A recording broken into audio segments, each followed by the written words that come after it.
Harmonium की उत्पत्ति कहाँ से हुई। मैं आपको बहुत महत्वपूर्ण जानकारी आज इसके बारे में ज़रूर दूंगा।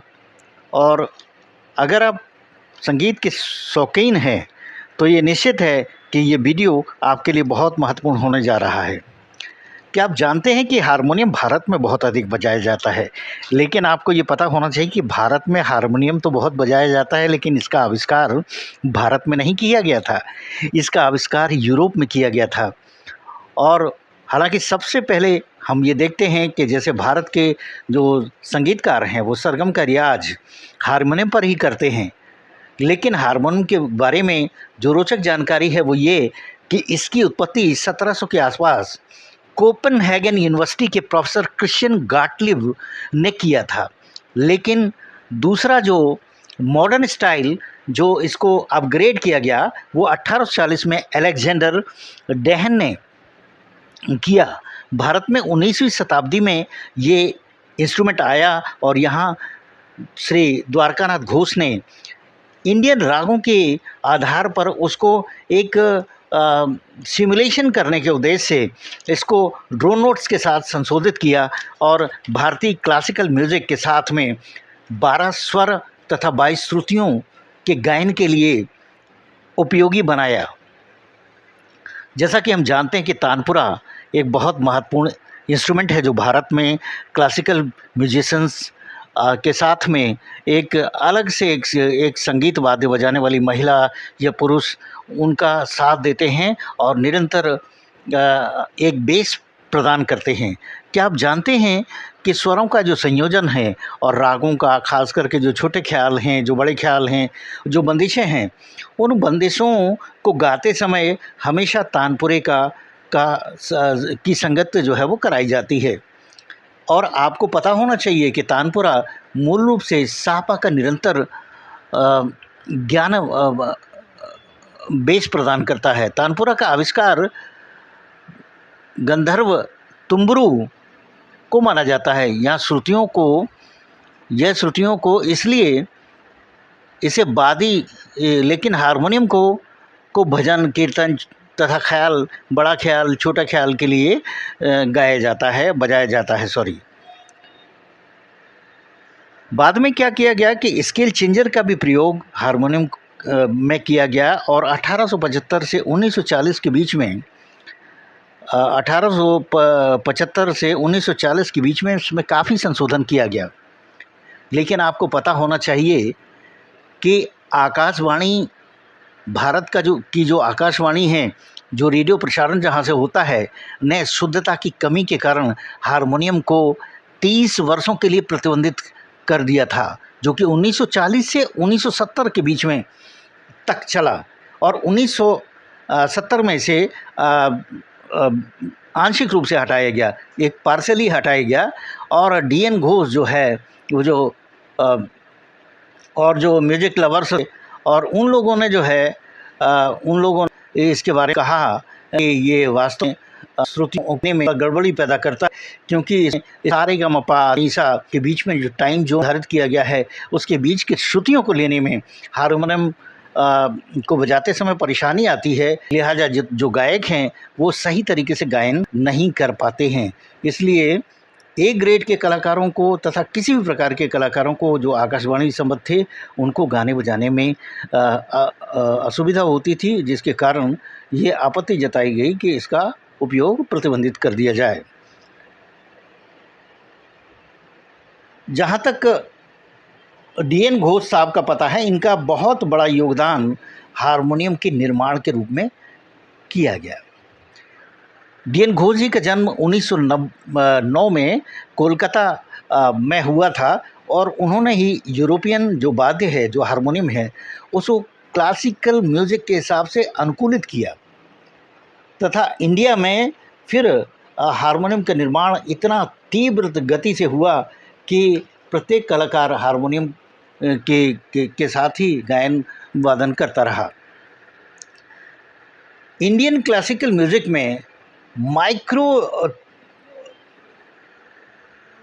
टाइम्स होती है, जो कि in which harmonium doesn't pick up, actually ये जो मुख्य जो गड़बड़ी है कि जो जो टाइम जोन के हिसाब से देखा जाए तो श्रुतियों को पकड़ने में हारमोनियम में थोड़ी सी परेशानी होती है।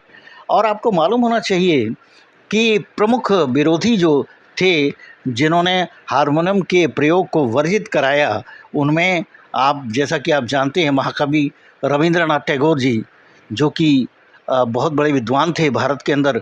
उन्होंने भी इस बात को कहा कि क्लासिकल म्यूज़िक के साथ संगत करते समय इसको बजाना ठीक बात नहीं है, लिहाजा हारमोनियम के प्रयोग को वर्जित किया जाए। पंडित जवाहरलाल नेहरू ने भी इसका विरोध किया और जॉन फोर्ड्स जो वेस्टर्न म्यूज़िक विंग के चीफ थे, उन्होंने भी इसका विरोध किया और कहा कि इसका उपयोग जो है वो कुछ समय के लिए बंद किया जाना चाहिए। तो ये जो प्रतिबंध है, जो हारमोनियम का जो प्रयोग है, जो आकाशवाणी में रहा, वो 1940 से 1970 के बीच में हुआ। और जैसा कि मैंने कहा कि इसका पार्शियल जो प्रतिबंध है वो हटाया गया 1970 में और 1980 में से कंप्लीट पूर्ण रूप से हटा लिया गया। जब इसका प्रतिबंध हटा लिया गया तो जितने भी गायक थे, जो क्लासिकल बजाने वाले जो गायक थे, क्लासिकल गाने वाले जो गायक थे, उनको इन गानों को गाने में आसानी हुई। और जितने भी भक्ति संगीत है अथवा छोटा ख्याल बड़ा ख्याल है, और पुनः जो है वो हारमोनियम के साथ में गाया जाने लगा। लेकिन इसके लिए भी एक प्रतिबंध जो है वो शर्त लगाई गई आकाशवाणी के द्वारा और भारत सरकार के द्वारा कि केवल ए ग्रेड के जो आर्टिस्ट हैं, जो आकाशवाणी से जिनको ए ग्रेड का प्रमाण पत्र हासिल है, वो ही केवल जो है वो हारमोनियम के साथ संगत करके गाएंगे बजाएंगे।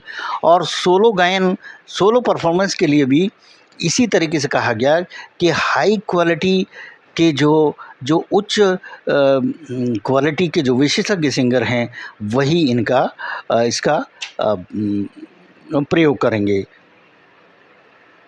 जिन गायकों का हारमोनियम के साथ गायन के लिए सहयोग रहा, जिन्होंने फेवर किया, वो फैयाज़ खान साहब, बेगम अख्तर साहिबा और ज्ञान प्रकाश जी घोष, ये मुख्य रूप से थे।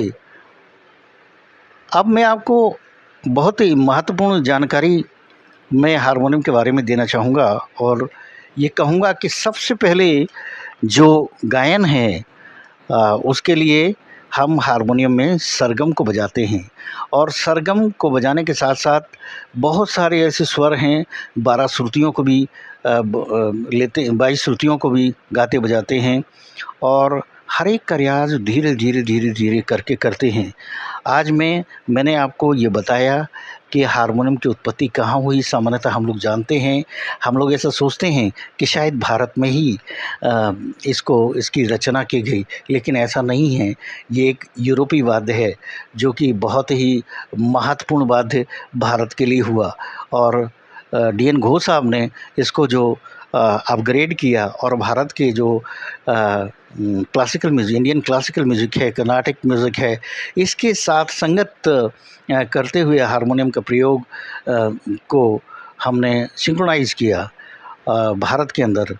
तो उससे हम देखते हैं कि बड़ी बड़ी जो गायिकाएँ हैं, बड़े संगीत साधक, बहुत बड़े म्यूज़िक कंपोज़र, ख़ास करके 19-20वीं शताब्दी में हमारे भारत के अंदर हुए और उनकी जो रचनाएं हैं वो आज भी गाई बजाई जाती हैं और जिनको हमेशा याद किया जाता है, जैसे कि शंकर जयकिशन जी, लक्ष्मीकांत प्यारेलाल जी, नौशाद साहब और बड़े मदन मोहन साहब और न जाने कितने नए संगीतकार भी हारमोनियम पर संगत करते हुए नए कंपोजिशंस को बनाते हैं, रियाज करते हैं और भारत ही नहीं दुनिया भर के संगीत प्रेमियों का मनोरंजन करते हैं। अगर आपको मेरा ये वीडियो पसंद आया हो तो कृपया इसे लाइक करें, सब्सक्राइब करें, बेल आइकन को प्रेस करें और मुझे अधिक से अधिक सहयोग दें, ऐसी मुझे आशा है। और इसी तरीके के और भी वीडियोस देखने के लिए आप निरंतर मुझे देखते रहें।